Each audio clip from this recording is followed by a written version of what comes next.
Bit of a longer than normal episode today on the cargo bike modification, so now will be the opportune moment for you to stick on the kettle and strap in for 25 minutes of me doing things wrong and then regret.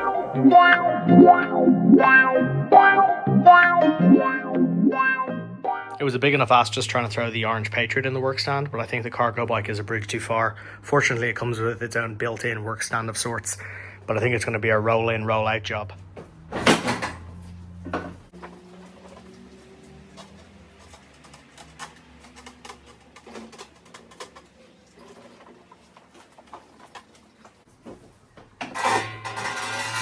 So I'm going to do a little bit of modification to the box of the cargo bike. I don't have any kids apart from a 30 kilo Staffy, so he doesn't like to sit on a little bench seat. So I'm going to take out the bench seat. It looks like it's just a case of 1 or 2 screws, and I'm also going to remove the seat belts. But I am going to keep all of this because you never know. But the other thing I want to do then is relocate the battery, and then that should give him enough floor space. If I put down a bit of a grippy sort of, I'm thinking like that kind of fake woven grass stuff, so allow the water to still drain through, but it'll provide him with a bit more grip, and I think it'll make him a bit more comfortable in the front, because I bought this, you know, to haul some cargo, but mainly to bring my dog around in so we can go to the beach and fun things like that. So we'll get to it. So before I get into removing the bench seat, it's got these hooks, which you obviously use for, like, you know, a cargo net or a canopy. And on this side, because he used to keep the skateboard on this side, he's probably inverted it so it wouldn't bang off the board. I'm going to change these back around because I don't want to have them banging into my dog. And then we'll get into removing the seat and everything else.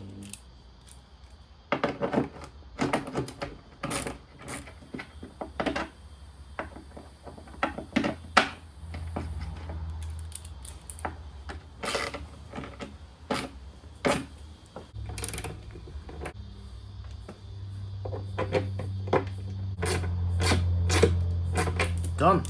Quick and easy.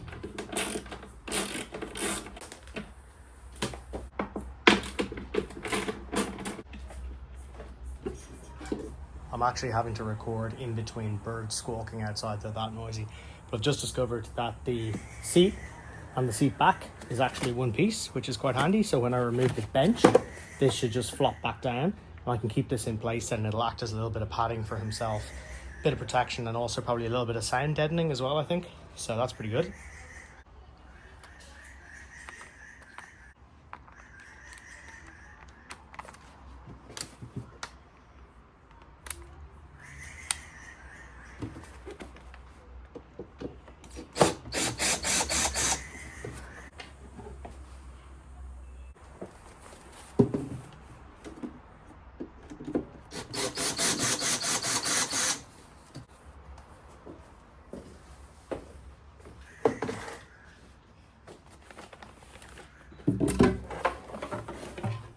And seatbelts attached. How handy. So it's a little bit easier now with that out of the way to look at what we're dealing with. So we've got this big Dillinger battery here. I'm going to turn it off, unlock it, remove the battery cell itself, then look at the mounting hardware. There's a cutout here to allow the wiring to pass through. Essentially, this is the bulkhead, firewall, whatever you want to call it. Very flammable firewall. And then I'm going to look to actually remove it and place the entire unit on the back side of the box. I think that's going to make the most sense in terms of getting the maximum amount of floor space in here for the dog, and also to make him comfortable so he can kind of sit down and move around a little bit. But also, I want to just check, make sure that the battery is going to be safe to be out a little bit more exposed to the elements. I might have to add some additional water protection or something, maybe a cowl. I'm going to have a look into that and see what the situation is, and we'll go from there. So this is just some Velcro tabs. Just going to remove that for the meantime. Put it over here. And then we'll get to this. So get the keys out.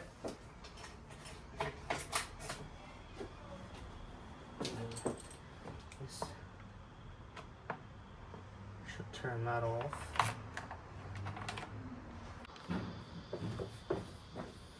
Lift the lid, push it back, and it just pops out like that. So pretty good fit.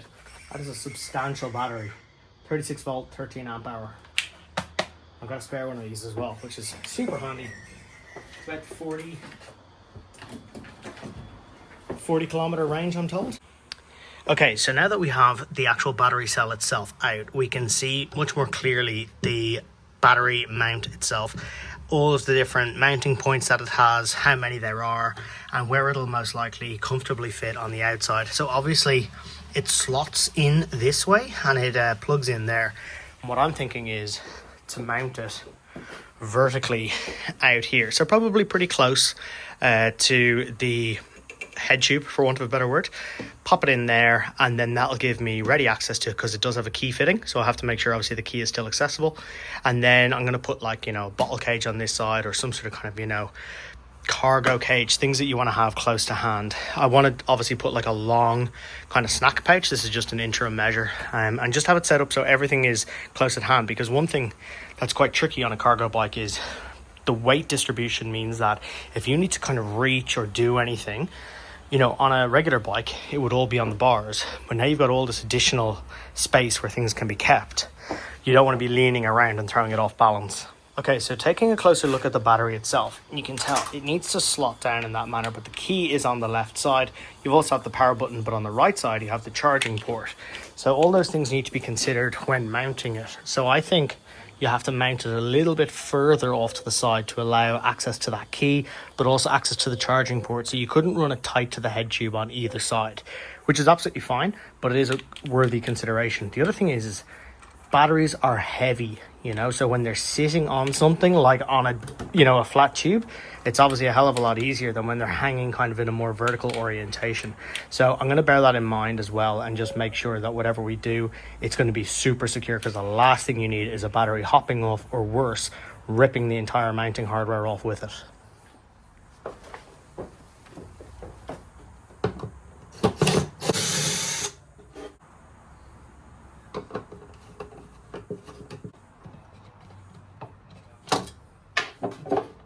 Okay, that's all one piece. Right, so there's no plugs on the back of the actual mount itself. The plugs are on the other side, so we're going to unplug it from there and go from there.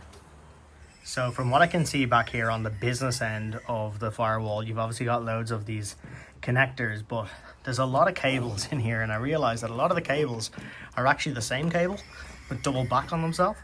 So I need to do a little bit of join the dots and figure out which ones are truly need to be unplugged and pass through the firewall, and then we can get cracking on re-plugging them back in. But I'm definitely going to do some labeling, because the last thing I want to do is have these all mixed up.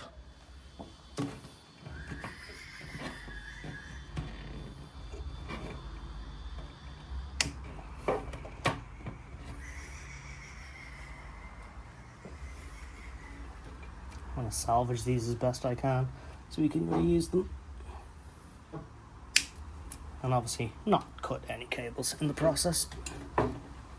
Okay, so we've got the cable ties out of the way, and we can identify quite clearly there are 3 cables, 2 which are a similar gauge, 1 which is much smaller, and we have 1, 2, 3 connectors that need unplugging. Then we can pass the cables back through here, and then we can take the whole unit back to this side and mount it on the back side of the firewall.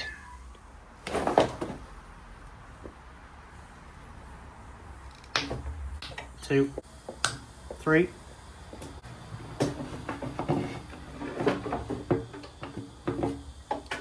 So with everything out of the box, we can now see how much more space there is. So a lot more floor space, but also the widest part of the box was previously cut off by virtue of that bench seat. So now he's going to have a lot more space to move around in, but more importantly to settle down in. And also I can get his little harness here that I've jimmied together with a carabiner and some webbing to be a lot more kind of suitable and hold him quite securely. Run into a little bit of a hitch. Obviously we need to mock this up and mount this to the backside of the box. Now the issue is this: the cables come out of the back of it as opposed to the bottom of it, so it can't sit flush against the wall. It needs those cables to actually pass through as per what they were doing before, which I should have realized. So I'm going to have to figure out a way in which maybe it sits out ever so slightly, maybe on some battens or something like that. I don't know, but I'll figure that out before we mount it on. So I had a little bit of a dig around the garage and I found this batten, and oddly it's almost exactly the right length, but also I think it can sit just like that. Now, is it ideal? No, it's not. However, will it work? I think it will, because it provides enough clearance for those cables. So I'm going to get this tacked up and we'll get it refit. Okay, so we're back and we're in what I call the Goldilocks phase of the build, which is when we're mocking things up, and you can see this screw is too long. This screw is too short. Much like the porridge, this screw is just right.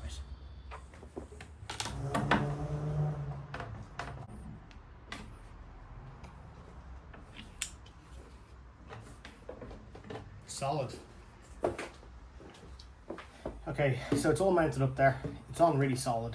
I used wood clamps to clamp the top of it when I screwed it in by hand. And even though it doesn't look like much, let's face it, it's not there for aesthetics, it's there for functionality. It's going to be hidden. There's probably going to be a bit of a cowl here for weatherproofing.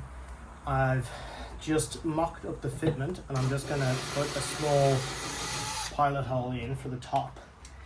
Reuse the same screws that it came with, and you can see here that when I lay it on, the cables aren't being pinched, they've got room to move, so we should all be fine in that regard. And then we're going to take the original screws that it had, pop them in, screw it all down, and that should be that. Just want to make sure whenever I'm laying this down that I'm actually like sweeping it across, so that no cables are getting pinched, because once it gets clamped down, the last thing I want is for a cable to have a kink in it. Right? I'll do this by hand. Okay, so that's just lightly in position. While we just fine tune it and we make sure that everything is happy, and then I'll tighten all this. So the top screw has been done. Now I'm just going to drill a very small pilot hole for the bottom.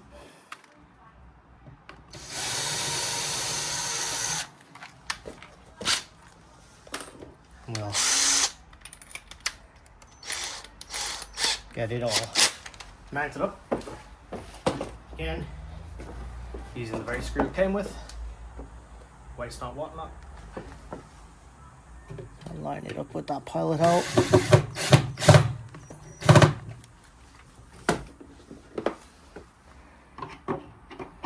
I'm absolutely the world's worst at figuring out what size Phillips head needs to go in its respective screw. Now that is pretty solid. This bottom piece always has a little bit of a rattle to it because it actually has a nut in the back. That's fine, but the actual mount itself is solid. So we can get the cell in there, plug it all back in together. So I've got this super handy little fill light, which I'm going to clamp onto my phone and use that as a little work light. Okay, so not great, but it's giving us a little bit more lighting.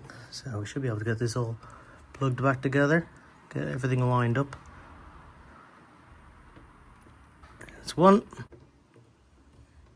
That's two. Okay, there we go. Everything is done. I need to tidy away some of this and just generally get some cable ties back on here, and cable management obviously is critical, but I think we can get the battery back in and make sure that everything is working as per how it should before we go any further.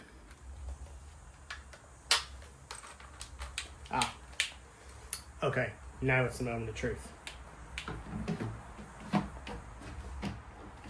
When we lock that, pretty solid. Awesome. That is not an insignificant battery. I got a side profile now. You can really see there that it's a unit, but it's on pretty steady. I'm happy with that. Now let's make sure it actually works. Okay, so we've got it back out of the garage. This might be actually a good opportunity to show. You can kind of see the bulk there, but I don't think it's going to get in the way in any way. So let's give it a trial run and make sure everything works as it should. So we turn on the battery, and then, okay, sweet. All right, let's go for a spin. So it looks close, but actually it's not that close. I have noticed though, it's when you go to start, when you're actually stood down, that's when it's at its closest to your knee, but riding, no problem whatsoever. So this wasn't the most thought through approach, and it absolutely works, but with some caveats. It is sturdy. Your knee doesn't hit it when you're cycling. A couple of watch outs though. When you're starting, as you can see, you kind of have to put your leg a little bit more inboard than you would do naturally. Not a big deal, just something that you have to adjust to. If you have to jump off the pedal suddenly though, it's directly in line with your knee. So it's a bit of a moment. In due course, I think I'll definitely look to mount it here on the head tube, and I think that will probably work the best because you don't need all this space to step through. You could very easily step through behind the battery, but for the meantime it definitely achieves what I set out to achieve, which is freeing up this space for the dog. So I'm pretty happy with it so far, and if it causes issues, so be it. I can always change it, move it again, who knows. But I'm pretty happy for the time being. So I'm going to clean this up. I'm going to order in some, or get my hands on some of that kind of grassy type stuff and tack it down somehow, and then that should make for a happy pup. So I thought I was done for the day, and I was having a bit of a look online for a mat that's going to fit in here, and I wasn't really finding what I was looking for, so I might go check in store. But then I realized I've actually got something I could use in the interim.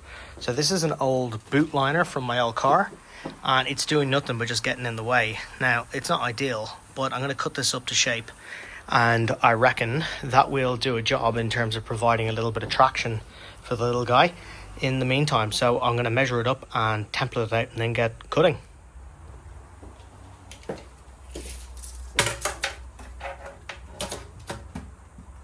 So it's about 42 by 39 by 50. Okay, so now we need 42 by 39 by 50. So I'm going to just measure this up quickly and see what we're working with. That's 74 by 92. So we've got more than enough space. This side has clearly already been cut because it's got a bit of a wobbly line to it, and this is a cleaner side, although potentially also cut. Anyway, I'm going to use this side, I think, because it's just that little bit easier to work with. But I want to get a straight edge so that I can get this as neat and tidy as possible. So I'm going to go hunting for something that I can use as a straight edge. And then I've got a silver Sharpie here that I'm going to mark it out with. And then I'm going to take a Stanley blade to it and get cutting. Okay, so it's not ideal, but I found this piece of pine, which obviously has a straight edge on it. So even if it's not perfectly straight, it's certainly a hell of a lot better than me just freestyling. So I'm going to lay this down and get marking it up, and I'm going to just actually tidy it up first. So I'm working with a straight edge to begin with and go from there. Okay, I'll mark this up. Is that even leaving a mark? No, it is. Couldn't see it in the shadow.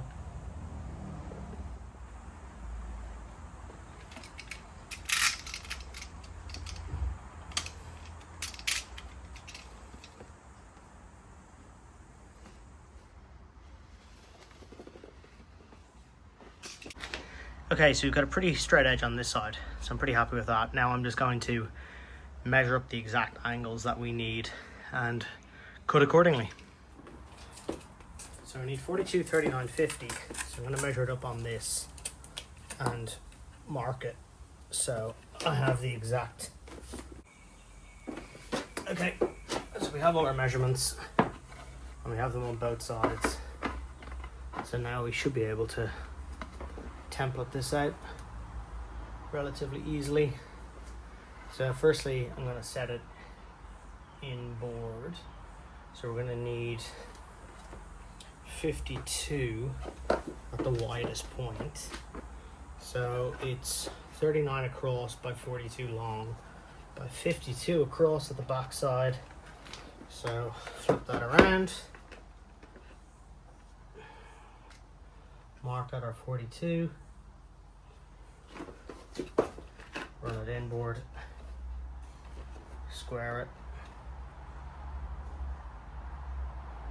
Mark at 42. That should be the length, as in the depth of the tub. Then I just need to make sure that this goes in far enough. So I'm going to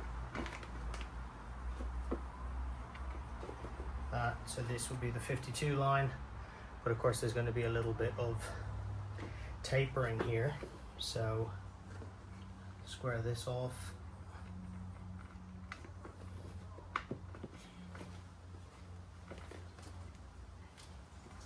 And there's the 52. So I'm going to run a line along this. That should be the rear. Now, obviously 52 less 39 is going to leave 13, so 6.5 each side that I need to come in by. So I'm going to mark up 6.5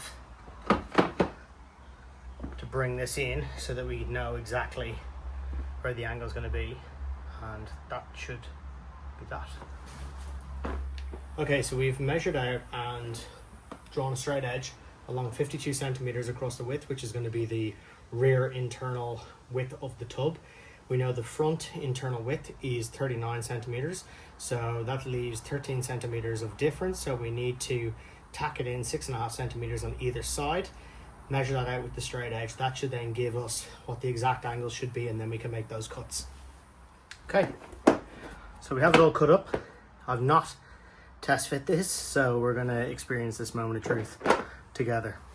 On skill set, moment of truth. Oh no, it doesn't fit.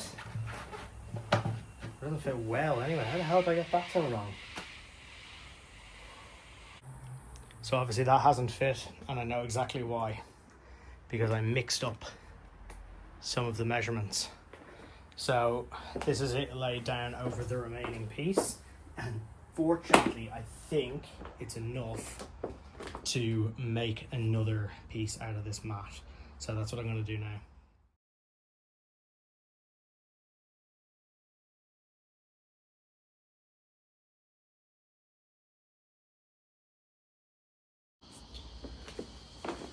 Look, we screwed up the first one. At this point the ADHD is starting to kick in, and my desire to do this perfectly is starting to wane, but we might have to do a bit of nip tuck given that we are working with imperfect lengths. But okay, so that is pretty much bang on. It's pretty neat into the corners. I would have ideally liked it to go absolutely flush to the edges, but then actually it made me realize that there is drainage holes in there that need to have some degree of access. So for a stopgap measure, I think that should do the job. So from the scrap from all of my terrible cuts, I just made this little piece from an offcut that has this little raised ridge. What I'm going to do is I'm actually going to mount it under the frame, right where the kickstand flicks up, because right now it makes a huge racket when it hits the frame. So hopefully this will act as a little bit of sound deadening. So let's see how this works. Okay, so here's the before.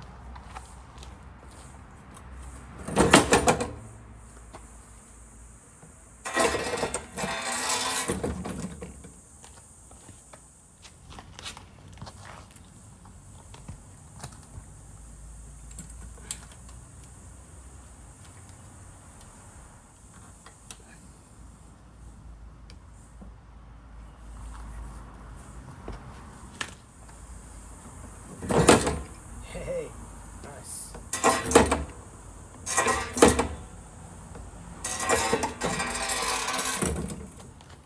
I would call that a win.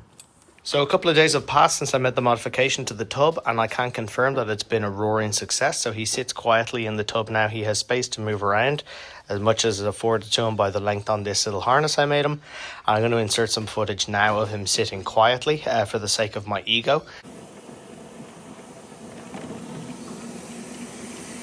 The battery thing, I've kind of adjusted my riding style so it doesn't really bother me. In terms of other modifications that I'm still yet to make to this, not a huge amount, to be honest. I need to make some little setups to the cockpit, the saddle height. Just it's a little bit upright, like a bit T-Rexy currently. And I'm also going to, of course, fit some LED neon kind of party strip lighting around it, because it's party time every time on the cargo bike.